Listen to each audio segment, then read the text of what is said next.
আবার উত্তপ্ত science lab, দুই কলেজের শিক্ষার্থীদের মধ্যে থেমে থেমে সংঘর্ষ, আপাতত যান চলাচল স্বাভাবিক। আইন শৃঙ্খলা পরিস্থিতি পর্যবেক্ষণেও দ্রুত ব্যবস্থা নিতে সন্ধ্যায় খুলল কেন্দ্রীয় কমান্ড সেন্টার। আইন শৃঙ্খলা পরিস্থিতির উন্নতির আশা প্রেস সচিবের। সংস্কার প্রস্তাব সুষ্ঠু নির্বাচনের অন্তরায় হলে বাধা দেবে বিএনপি। ইসিতে বৈঠক শেষে নজরুল ইসলাম, যুক্তরাষ্ট্র থেকে ফিরলেন ফখরুল হোসেন। নির্বাচন কমিশনের রাজনৈতিক নিয়ন্ত্রণই দুর্নামের কারণ, বন্ধ না হলে ভোট হবে আগের মতোই, নিরপেক্ষ অবস্থানে থাকার ঘোষণা সিএসসি। টিউলিপ সহ সবার পাচার টাকা ফেরাতে উদ্যোগ নেওয়ার কথা জানালো দুদক, যুক্তরাজ্য ও ইউরোপীয় ইউনিয়নের সহযোগিতার আশ্বাস। ধানমন্ডি ৩২-এ আজও উৎসুক জনতার ভিড়, আয়নাঘরের সন্দেহ নিরসনে ফায়ার সার্ভিসের অভিযান, রাজনীতিকদের শিক্ষা নেয়ার আহ্বান। এবং তিস্তা মহাপরিকল্পনা বাস্তবায়নে অপেক্ষা করতে হবে আরো 2 বছর, প্রয়োজনে ভারতের উপর আন্তর্জাতিক চাপ সৃষ্টি করবে সরকার। সংবাদ সন্ধ্যায় দেখছিলেন একেএস টিভি বার, সংবাদ শিরোনাম, সঙ্গে আছে আমি শারমিন নাসি। এবারে বিস্তারিত। রাজধানীর ধানমন্ডি আইডিয়াল কলেজ, সিটি কলেজের শিক্ষার্থীদের মধ্যে আবারও সংঘর্ষের ঘটনা ঘটেছে। এতে আইডিয়াল কলেজের শিক্ষার্থী ছুরিকাঘাতে আহত হয় বলে জানা গেছে। শিক্ষার্থীরা জানান, তুচ্ছ ঘটনাকে কেন্দ্র করে রোববার বিকেলে সংঘর্ষে জড়ায় দুপক্ষ। এরপর চলে ধাওয়া পাল্টা ধাওয়া। উভয় পক্ষের অভিযোগ, পূর্বশত্রুতার জেরে ঘটনা ভিন্ন দিকে মোড় নিয়েছে। কলেজ কর্তৃপক্ষের উদাসীনতাকেই পরিস্থিতি আরও বেগতিক করে বলে জানান তারা। পুলিশ বলছে, বল প্রয়োগে নয়, কাউন্সিলিং এর মাধ্যমে স্বাভাবিক করতে চান পরিস্থিতি। এই ঘটনায় কেউ ক্ষতিগ্রস্ত হওয়ার অভিযোগ পেলে আইনগত ব্যবস্থা নেওয়া হবে।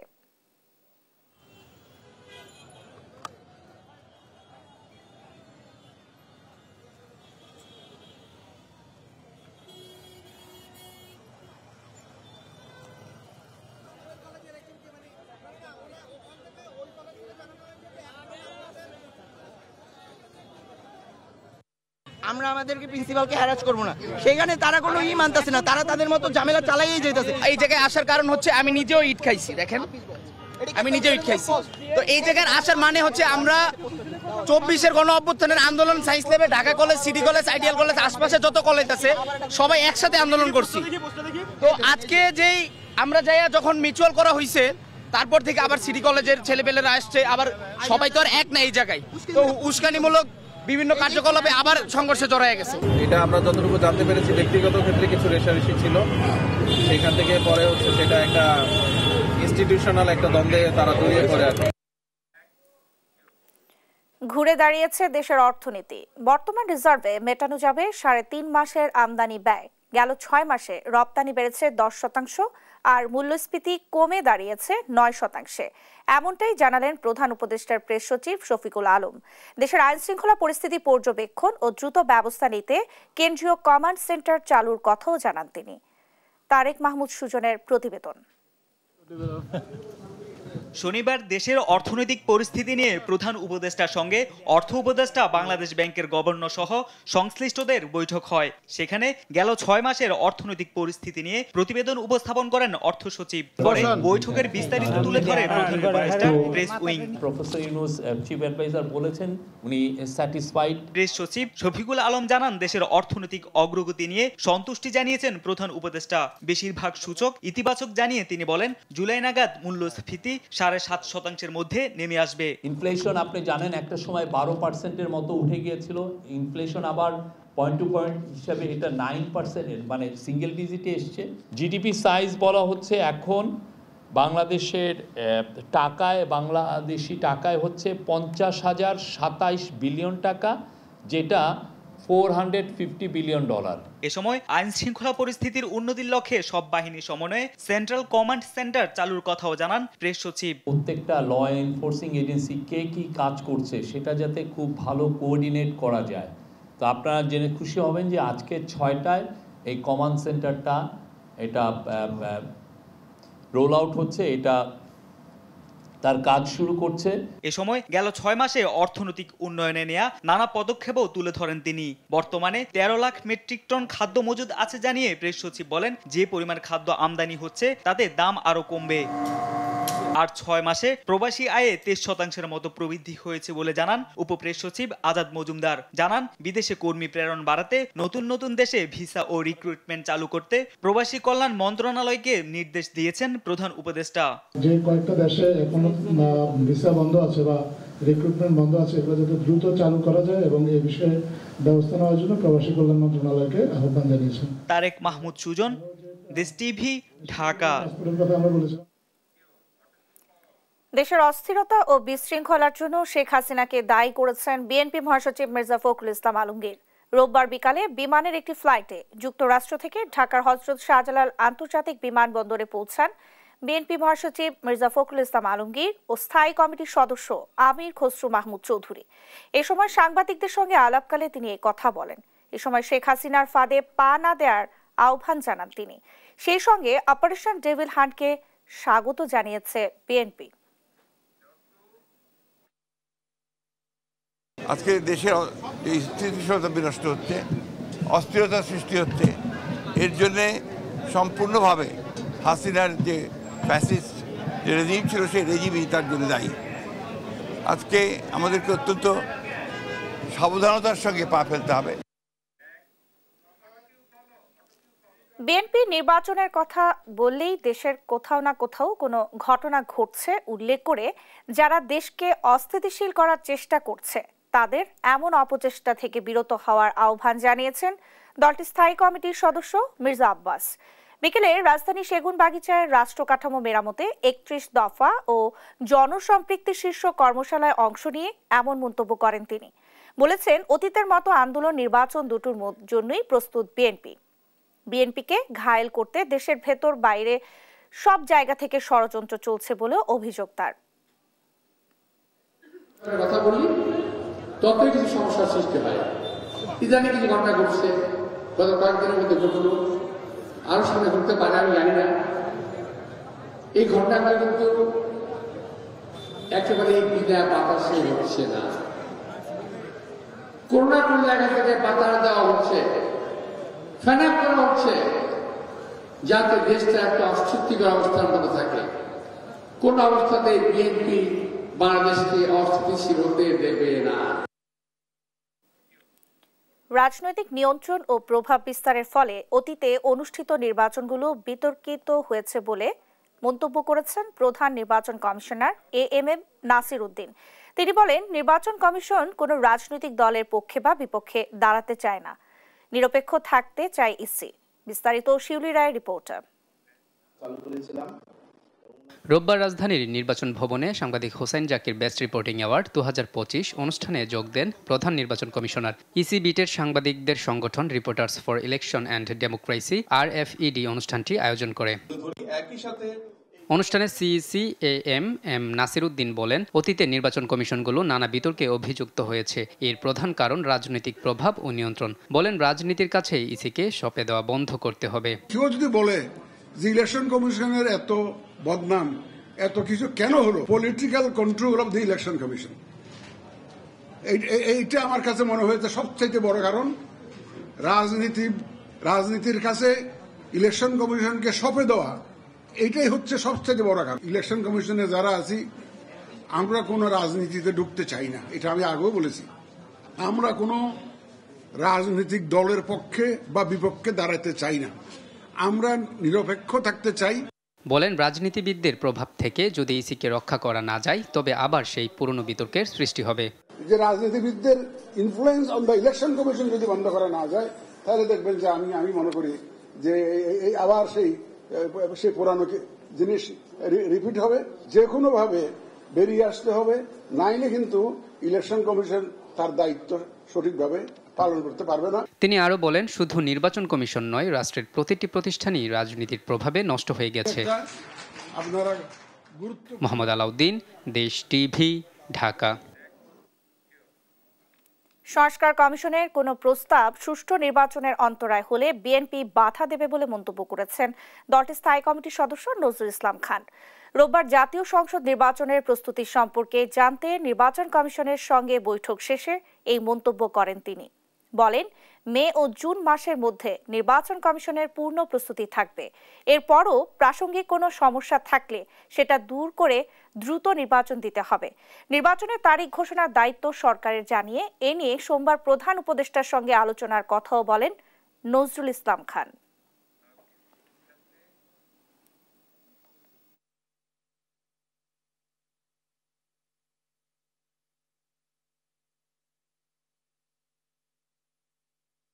যেহেতু এই নির্বাচন ঘোষণার দায়িত্ব এখন সরকারের, তারিখ ঘোষণার বা করার, মানে কখন হবে এটা বলা, তারপরে শিডিউল ঘোষণা তো তারাই করবে, নির্বাচন কমিশন করবে।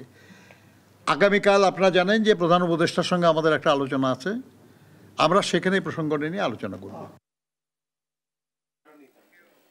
বিদেশে পাচারের টাকা ফেরত আনতে উদ্যোগ নেবে দুর্নীতি দমন কমিশন, জানিয়েছেন সংস্থাটির মহাপরিচালক। এদিকে 124 কোটি টাকার অবৈধ সম্পদ অর্জন ও কানাডায় অর্থ পাচারের অভিযোগে বেসিক ব্যাংকের চেয়ারম্যান আব্দুল হাই বাচ্চু ও তার পরিবারের বিরুদ্ধে 4টি মামলা হয়েছে। ফজলে আদিত্যকে সঙ্গে নিয়ে আরো জানাচ্ছেন নাফিয়া ফারজানা। রোববার দুর্নীতি দমন কমিশনের প্রধান কার্যালয়ে দুর্নীতির সমসাময়িক বিষয় নিয়ে সংবাদ সম্মেলন করেন সংস্থাটির মহাপরিচালক আক্তার হোসেন। এ সময় টিউলিপ সহ অন্য কারোর মাধ্যমে বিদেশে টাকা পাচার হয়ে থাকলে সেই টাকা দেশে ফিরিয়ে আনতে দুদক উদ্যোগ নেবে বলে জানান মহাপরিচালক। এরই মাঝে যুক্তরাজ্য ও ইউরোপীয় ইউনিয়ন থেকে সহযোগিতার আশ্বাস পাওয়া গেছে। পাচারকৃত অর্থ পুনরুদ্ধারের জন্য আমাদের টিম কাজ করছেন এবং আমাদের কাছে ইউরোপীয় ইউনিয়ন এবং ইউকে সহ বিভিন্ন দেশের ল এনফোর্সিং এজেন্সি তারা আমাদেরকে সহায়তার আশ্বাস দিয়েছে। ইতিপূর্বে তাদের সাথে আমাদের একাধিক মিটিং হয়েছে। তিনি আরো জানান, বিদেশি দুটি ব্যাংকের মাধ্যমে 124 কোটি টাকার অবৈধ সম্পদ অর্জন ও কানাডায় অর্থ পাচারের অভিযোগে বেসিক ব্যাংকের চেয়ারম্যান আব্দুল হাই বাচ্চু ও তার পরিবারের সদস্যদের বিরুদ্ধে 4টি আলাদা মামলা করেছে দুদক। কানাডায় অর্থ পাচার সহ মোট 124 কোটি 93 লক্ষ টাকারও বেশি মূল্যের গাতোয়ায় বহির্ভূত সম্পদ অর্জন, দাখিলকৃত সম্পদ বিবরণীতে মিথ্যা তথ্য প্রদান এবং অসাধু উপায়ে উপার্জিত অর্থ কানাডায় পাচারের দায়ে এটি মামলা রুজুর সিদ্ধান্ত গৃহীত হয়েছে। যাদের বিরুদ্ধে অর্থ আত্মসাতের প্রমাণাদি মিলেছে তাদেরকে দ্রুতই আইনের আওতায় আনার চেষ্টা চলছে বলেও জানান তিনি। নাফিয়া ফারজানা, দেশ টিভি, ঢাকা। আয়নাঘর সন্দেহে দিনভর ধানমন্ডি 32-এ ভিড় করেছে উৎসুক জনতা। কেউ বলছেন রক্তমাখা শার্টের কথা, আবার কেউ দাবি করছেন পাওয়া গেছে মানুষের হাড়। দিনব্যাপী এমন গুজবের মধ্যেই ঘটনাস্থলে যায় ফায়ার সার্ভিস। তবে ভবনের নিচে জমে থাকা পানি নিষ্কাশন করে পাওয়া যায়নি কিছুই। আরো জানাচ্ছেন আলিমুজ্জামান সফওয়ান। ধানমন্ডি 32-এ পঞ্চম দিনেও থামেনি উৎসুক জনতার ভিড়। সকাল থেকে বিভিন্ন সরঞ্জাম ব্যবহার করে দেয়াল ভাঙছেন অনেককেই দেখা যায় সেখান থেকে রড ও পাইপ নিয়ে যেতে। আগতরা বলছেন গণহত্যার দায়ে হাসিনার দৃষ্টান্তমূলক শাস্তি হওয়া দরকার। উনি যা করছে তার কর্মফল সে ভোগ করতেছে। আমার কাছে মনে হয় প্রায়শ্চিত্ত উনি আরো পাওয়া উচিত, যেটুক পাইছে আরো পাওয়া উচিত। সে আমাদের দেশের এক ফেসিবাদ কায়েম করছিল, ছাত্র জনতা তাদেরকে গুলি করে মারছে। যারা অত্যাচার জুলুম ছাত্রলীগ তারা দোকানে গিয়ে ভাঙচুর করতো, হোটেলে খাবার খায়া টাকা দিত না, তারা একটা সন্ত্রাসী টিম তৈরি করছেন, তার নাম হলো ছাত্রলীগ। এদিকে আগত অনেকেই দাবি ধানমন্ডি 32-এর বাড়ির নিচে আছে 6 তলা বিশিষ্ট অন্ধকার এক আয়নাঘর। আওয়ামী লীগ সরকারের যে আয়নাঘর নামক একটা যে আতঙ্ক, এটা কিন্তু জনগণের মধ্যে অলরেডি পৌঁছায় গেছে। তো এখন আওয়ামী লীগের যত ধরনের উন্নয়ন বা যত ধরনের স্থাপনা দেখবে সেটার মধ্যে অবশ্যই জনগণ চিন্তা করবে যে এটাই আয়নাঘর মনে হয় সম্ভবত। এ সময় ঘটনার সত্যতা নিশ্চিতে উপস্থিত হয় ফায়ার সার্ভিসের একটি দল। এ সময় ভবনের নিচে এই জায়গায় জমে থাকা পানি নিষ্কাশন করে তারা। পরে জানা যায় 32 নম্বরের এই ভবনের নিচে ফ্লোর সংখ্যা 6টি নয়, বরং 2টি, যার মধ্যে আয়নাঘর সন্দেহ করা জায়গাটি লিফটের স্থান বলে ধারণা করা হয়। যদিও এ সময় মিশ্র প্রতিক্রিয়া জানায় উপস্থিত ব্যক্তিরা। কেউ বলছেন এটি পার্কিং এর স্থান, আবার অনেকেই দাবি করছেন এখানে রয়েছে আয়নাঘরের অস্তিত্ব। ওটা লিফটে নিচে তো আপনার নিচে ম্যাচিং বসে, উপরে থেকে যখন নিচে যাবে তখন ওটা নিচের ওটা আন্ডারগ্রাউন্ড করছে লিফটের জন্য। ওই যে কেউ বলতেছে চুল আছে, কেউ বলতেছে স্কুল ড্রেস পাওয়া গেছে, কেউ বলতেছে হাড় পাওয়া গেছে। লিবারেশন হয়ে গেছে আজকে 52 বছর। এতদিনের ভিতরে তো মানুষ এখানে মারা গেলে তো কিছু থাকার কথা না। তবে নিষ্কাশন শেষে মেলেনি আয়নাঘরের সন্ধান, যদিও এ বিষয়ে আনুষ্ঠানিক কোনো মন্তব্য করেনি ফায়ার সার্ভিস। আলিমুজ্জামান সাফওয়ান, দেশ টিভি, ঢাকা। বাংলাদেশের অভ্যন্তরীণ বিষয়ে ভারতের হস্তক্ষেপ অপ্রত্যাশিত। ধানমন্ডি ৩২-এ ভাঙচুরের ঘটনায় ভারতের নিন্দার প্রতিক্রিয়ায় কথা বলেন পররাষ্ট্র মন্ত্রণালয়ের মুখপাত্র রফিকুল আলম। তিনি বলেন, শেখ হাসিনা ভারতে বসে যে বক্তব্য দিচ্ছেন সেটা বাংলাদেশের মানুষ ভালোভাবে নিচ্ছে না। ব্রিফিংয়ে জানানো হয়, আগামী ১১ থেকে ১৩ ফেব্রুয়ারি দুবাইতে ওয়ার্ল্ড গভর্নমেন্ট সামিটে অংশ নেবেন প্রধান উপদেষ্টা ডক্টর ইউনূস। দুবাই সফরে বৈশ্বিক বিভিন্ন ইস্যুতে বক্তব্য রাখার পাশাপাশি কয়েকটি দেশের রাষ্ট্রপ্রধানের সঙ্গেও বৈঠক করবেন তিনি। এ সময় রাশিয়া ইউক্রেন যুদ্ধে বাংলাদেশের অংশ নেয়ার বিষয়ে মুখপাত্র জানান, একটি এজেন্সি কয়েকজন বাংলাদেশিকে প্রলোভন দেখিয়ে রাশিয়াতে পাঠায়। এর সঙ্গে যুক্ত রাশিয়াতে একজনকে গ্রেফতার করা হয়েছে। আর ভ্রমণ ভিসায় রাশিয়া সফরে সতর্কতা জারির কথাও জানান তিনি। বাংলাদেশের অভ্যন্তরীণ বিষয়ে ভারতের পররাষ্ট্র মন্ত্রণালয়ের এই বক্তব্য প্রদান অপ্রত্যাশিত এবং অনাকাঙ্ক্ষিত। আমরা প্রতিবেশী দেশটিতে নানা ধরনের বিরূপ পরিস্থিতির উদ্ভব হতে দেখেছি, কিন্তু বাংলাদেশ কোনো রাষ্ট্রের অভ্যন্তরীণ বিষয়ে সরকারিভাবে কোনো বক্তব্য প্রদান করে না। অন্যদের কাছ থেকেও বাংলাদেশ একই ধরনের আচরণ আশা করে। অপারেশন ডেভিল হান্টে গাজীপুরে ৬৫ জন সহ ১৩ জেলায় আটক করা হয়েছে ৮২ জনকে। শনিবার মধ্যরাতে দেশের গুরুত্বপূর্ণ সড়কে চেকপোস্ট বসিয়ে তল্লাশি অভিযান চালায় যৌথ বাহিনী। ডেভিল নির্মূল না হওয়া পর্যন্ত এই অভিযান চলবে বলে জানিয়েছেন স্বরাষ্ট্র উপদেষ্টা। সহকর্মীদের তথ্য ছবিতে সালমা জাহানের রিপোর্ট। সন্ত্রাসীদের আইনের আওতায় আনতে গাজীপুর সহ সারা দেশে অপারেশন ডেভিল হান্ট শুরু করেছে যৌথ বাহিনী। শনিবার রাতে গাজীপুর জেলা প্রশাসক কার্যালয়ের সামনে ও শিববাড়ি মোড় এলাকায় ২টি চেকপোস্ট বসিয়ে চলে অপারেশন ডেভিল হান্টের কার্যক্রম। এ সময় প্রাইভেট কার, সিএনজি, মোটরসাইকেল সহ সব ধরনের যানবাহন থামিয়ে তল্লাশি চালানো হয়। রাতভর অভিযান চালিয়ে গাজীপুরের ৫ থানায় ৪০ জন আওয়ামী লীগ নেতাকর্মীকে আটক করেছে পুলিশ। রোববার সকাল ৯:৩০টায় গাজীপুর জেলার police super doctor Chowdhury Mohammad Jaber Sadek এ তথ্য নিশ্চিত করেন। বগুড়া শহরের সরকারি মুজিবুর মহিলা কলেজ এলাকায় সাতমাথা মাটিডালি সড়কে রাত ১১টা থেকে ১:৩০ পর্যন্ত চলে তল্লাশি অভিযান। সকালে রাজধানীর খামারবাড়ির এক অনুষ্ঠান শেষে স্বরাষ্ট্র উপদেষ্টা জানান, সারা দেশে ১৩ জেলায় ৮২ জনকে আটক করেছে যৌথ বাহিনী। এ সময় সারা দেশে শয়তান নির্মূল না হওয়া পর্যন্ত অভিযান অব্যাহত রাখার ঘোষণা দেন তিনি। এদিকে দেশকে যারা অস্থিতিশীল করার চেষ্টা করছে তাদেরকে ডেভিল হান্ট অপারেশনের আওতায় এনে গ্রেফতার করা হবে বলে জানিয়েছেন স্বরাষ্ট্র মন্ত্রণালয়ের সিনিয়র সচিব ডক্টর নাসিমুল গনি। রোববার দুপুরে সচিবালয়ে স্বরাষ্ট্র মন্ত্রণালয়ের সম্মেলন কক্ষে একথা বলেন তিনি। এগুলো সব ধরা পড়ে, আপনারা তথ্য দিয়ে সহায়তা করেন। আমরা জনগণকে বলেছি সহায়তা করেন, যত ইনফরমেশন আসবে তত হেল্প হচ্ছে আমাদের। Operation is name devil hunt, কারণ এই কাজটা ফোকাসড হচ্ছে। যারা আনস্টেবল করার চেষ্টা করছে তাদেরকে আইডেন্টিফাই করে আইনানুগ উপায়ে ব্যবস্থা নেওয়া হচ্ছে।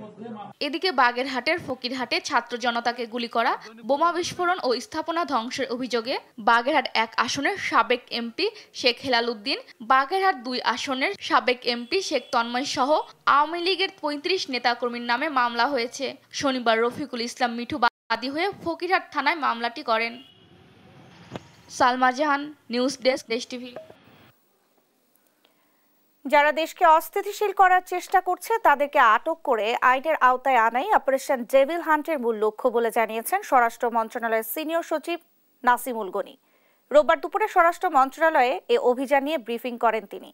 বলেন, দেশকে অস্থিতিশীল করার যে চেষ্টা হচ্ছে তা নিয়ন্ত্রণ করতে এ অপারেশন চলবে।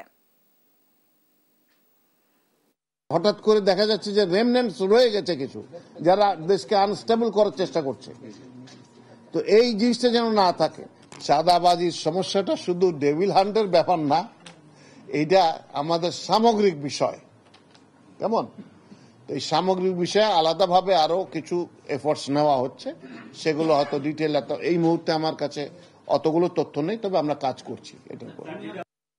তিস্তা মহাপরিকল্পনা বাস্তবায়নে আরো 2 বছর অপেক্ষা করতে হবে বলে জানিয়েছেন পানি সম্পদ উপদেষ্টা সৈয়দা রিজওয়ানা হাসান। একই সঙ্গে ৪৫ কিলোমিটার এলাকার ভাঙন রোধে মার্চে টেন্ডার হবে বলে জানান তিনি। আর তিস্তা চুক্তি বাস্তবায়নে প্রয়োজনে ভারতের উপর আন্তর্জাতিক চাপ সৃষ্টির কথা জানান যুব ও ক্রীড়া উপদেষ্টা আসিফ মাহমুদ। রোববার রংপুরে তিস্তা পাড়ে গণশুনানিতে অংশ নিয়ে এসব কথা জানান তারা। সহকর্মী রফিকুল ইসলামের প্রতিবেদন। আমাদের শিশু বাচ্চা স্কুলে যাইতে পারে না, গরু ছাগলের খাওয়া দাওয়ার সমস্যা হয়, গরু ছাগল মারা যায়, স্কুলের ছাত্রছাত্রীদের আমরা ঠিকভাবে খাইতে দিতে পারি না। কাউনিয়ায় গণশুনানিতে এসে তিস্তা মহাপরিকল্পনা বাস্তবায়ন না হওয়ায় এভাবেই আক্ষেপ করেন ভুক্তভোগী নারী। রোববার তিস্তা নিয়ে করণীয় শীর্ষক শুনানিতে অন্যরাও জানালেন দুঃখ ও ক্ষোভের কথা। নদী রক্ষা আন্দোলনের কর্মীরা বলছেন, তিস্তা ও তিস্তাপাড়ের মানুষকে বাঁচাতে এখনই মহাপরিকল্পনা নিয়ে কাজ শুরু করা দরকার। আমরা চাই এই কাউনিয়া পীরগাছা থেকে শুরু করে লালমনি পর্যন্ত তিস্তা মহা প্রকল্প বাস্তবায়ন করতে হবে, করতে হবে, করতে হবে। একই সুর জাতীয় নাগরিক কমিটির সদস্য সচিবের কণ্ঠেও। আর উপদেষ্টা আসিফ মাহমুদ জানান, তিস্তা চুক্তি বাস্তবায়নে প্রয়োজনে ভারতের উপর আন্তর্জাতিক চাপ সৃষ্টি করা হবে। অন্তর্বর্তীকালীন সরকারকে আহ্বান জানাই, তিস্তাতে বাংলাদেশের মানুষের ন্যায্য যে পানির অধিকার আছে, ভারতের সঙ্গে দেন দরবার করে প্রয়োজনে আন্তর্জাতিক অঙ্গনে মামলা দায়ের করে হলেও এই অঞ্চলের মানুষের পানির ন্যায্য হিস্সা আদায়ে অন্তর্বর্তীকালীন সরকার মাথা উঁচু করে ভারতের সাথে নেগোশিয়েট করবে। প্রয়োজনে আন্তর্জাতিক পানি আইনের ভিত্তিতে আমরা কূটনৈতিক চাপ সৃষ্টি করব যেন ভারত বাধ্য হয় এই চুক্তি স্বাক্ষর করতে। পানি সম্পদ উপদেষ্টা বলেন, তিস্তা মহাপরিকল্পনা বাস্তবায়নে চীনের সঙ্গে কাজ করছে বাংলাদেশ। অপেক্ষা করতে হবে 2 বছর, তবে মার্চে শুরু হবে 45 কিলোমিটার জুড়ে ভাঙ্গন রোধের কাজ। চায়না আবার আমাদের কাছে 2 বছর সময় চাচ্ছে। আমরা তাদেরকে 2 বছর সময় দিতে সম্মত হয়েছি, কিন্তু 2টা শর্ত। একটা শর্ত হচ্ছে এই মহাপরিকল্পনায় কি থাকবে আর কি থাকবে না এটার ব্যাপারে তিস্তা পাড়ের মানুষের মতামত শুনতে হবে। দ্বিতীয় কথাটা হচ্ছে আমার পরিকল্পনাটা 2025-এর ডিসেম্বরের মধ্যে চূড়ান্ত করতে হবে। তিস্তাপাড়ের বাসিন্দারা বলছেন, বারবার সরকার বদলালেও বদলায়নি তাদের ভাগ্য। তাই অন্তর্বর্তী সরকারের কাছে তাদের জোর দাবি তিস্তা মহাপরিকল্পনা বাস্তবায়নের। তিস্তা মহাপরিকল্পনা বাস্তবায়ন হলে তাদের যে দুঃখ সেটি স্থায়ীভাবে লাভবান হবে, এমনটাই দাবি তুলেছেন তারা। রফিকুল ইসলাম, দেশ টিভি, তিস্তাপাড়, রংপুর। কারিকুলাম সংস্কার, শূন্যপদে নিয়োগ, স্বতন্ত্র শিক্ষা বোর্ডের দাবিতে বিক্ষোভ করেছে ম্যাথস শিক্ষার্থীরা। রোববার জাতীয় জাদুঘরের সামনে সড়ক অবরোধ করে বিক্ষোভ করেন তারা। দুপুরে দাবি মেনে সোমবার বিজ্ঞপ্তি প্রকাশের আশ্বাস দিলেও তা প্রত্যাখ্যান করেন শিক্ষার্থীরা। পরে মিছিল নিয়ে সচিবালয়ের দিকে যেতে চাইলে লাঠিচার্জ করে ছত্রভঙ্গ করে পুলিশ। হাসান মাহমুদের রিপোর্ট। রোববার সকাল 10টা থেকেই 4 দফা দাবিতে শাহবাগের জাতীয় জাদুঘরের সামনে জড়ো হয় ম্যাথস শিক্ষার্থীরা। শূন্যপদে নিয়োগ, স্বতন্ত্র শিক্ষা বোর্ড, উচ্চশিক্ষার সুযোগ ও কারিকুলাম সংস্কারের দাবিতে রাস্তার এক পাশ অবরোধ করেন শিক্ষার্থীরা। বেলা 12টার দিকে শাহবাগ মোড়ের দিকে যেতে চাইলে বাধা দেয় পুলিশ। তৈরি হয় উত্তেজনা। পরে সেখানেই বসে স্লোগান দেন আন্দোলনকারীরা। দাবি আদায় না হওয়া পর্যন্ত রাস্তা না ছাড়ার ঘোষণা দিয়ে বিক্ষোভ করেন তারা। আমাদের শুধুমাত্র আশ্বাসই দিয়েছে, কিন্তু আশ্বাসের কোনো প্রতিরূপ বা কোনো ফলাফল আমরা এখনো পর্যন্ত পাইনি। সকল ডিপ্লোমা ক্ষেত্রে হচ্ছে উচ্চশিক্ষা থাকে, কিন্তু আমাদের কোনো উচ্চশিক্ষা নেই। উচ্চশিক্ষা তো হচ্ছে আমাদের দাবি নয়, এটা আমাদের প্রত্যেকেরই অধিকার। আমাদের উচ্চশিক্ষা দিতে হবে। কেন আমাদের নিয়োগগুলো বন্ধ রাখছে? আজকে 16 বছর যাবত আমরা প্রতি বছর পড়াশোনা করি, আমাদের হাজার হাজার ডিএমএফ চিকিৎসক বের হইতেছে, কিন্তু আমাদের কোনো ক্ষেত্রে আমাদের নিয়োগ নাই। আমার আজকে প্রতি বছর শিক্ষার্থী ভর্তি হচ্ছে, বেকার হচ্ছে, কেন বেকার তৈরি করতেছে? স্বাস্থ্য মন্ত্রণালয় কয়েক দফা আশ্বাস দিয়েও কোনো পদক্ষেপ নেয়নি বলে অভিযোগ করেন তারা। ম্যাথস শিক্ষা ব্যবস্থা সংস্কারের নামে কারিকুলাম ধ্বংস করা হয়েছে বলেও অভিযোগ করেন শিক্ষার্থীরা। আমাদের 3 বছর একাডেমিক কোর্স এবং আরেক বছর হচ্ছে 9 মাসের ইন্টার্নি জেলা এবং 3 মাস উপজেলা, তো আমরা সেটা বহাল চাই। 1 বছর ইন্টার্নি না করলে বাচ্চারা বা ছেলেমেয়েরা যারা আছে ওরা হচ্ছে ওই পর্যায়ে শিখতেই 6 মাসে কখনোই পারবে না। কমিউনিটি ক্লিনিকে নন মেডিকেল পারসন দিয়ে চিকিৎসা দেওয়া হচ্ছে, অ্যান্টিবায়োটিক দেওয়া হচ্ছে। আমাদের সব ডিপ্লোমাদের উচ্চশিক্ষা থাকলেও আমাদের কোনো উচ্চশিক্ষার ব্যবস্থা নাই। যারা দেশকে অস্থিতিশীল করতে চায়, যে শিক্ষার্থীরা আন্দোলন করুক, এটা চায়, তারা বসে তারা এই জিনিসগুলো পারলে করতে পারে, কিন্তু তারা সেটা করতেছে না। বিকেল 3:30টায় মন্ত্রণালয়ের প্রতিনিধি এসে সোমবার নিয়োগ বিজ্ঞপ্তি জারির কথা জানালেও তা প্রত্যাখ্যান করেন শিক্ষার্থীরা। পরে মিছিল নিয়ে যান সচিবালয়ের দিকে। সেখানে পরিস্থিতি নিয়ন্ত্রণে বাধ্য হয়ে লাঠিচার্জ করে পুলিশ। হাসান মাহমুদ, দেশ টিভি, ঢাকা। এই ছিল এখনকার সংবাদ সন্ধ্যা। পরের বুলেটিন দেখার আমন্ত্রণ রইল। এছাড়া দেশ টিভির সর্বশেষ সব খবর পেতে ভিজিট করুন www.desh.tv। ফেসবুকে আমাদের সঙ্গে যুক্ত থাকুন দেশ টিভি অথবা দেশ টেলিভিশন পেজে। সর্বশেষ সব ভিডিও পেতে ইউটিউবে আমাদের হ্যান্ডেল @দেশ টেলিভিশন অথবা @দেশ টিভি নিউজ লিখে সার্চ করুন। ধন্যবাদ সবাইকে।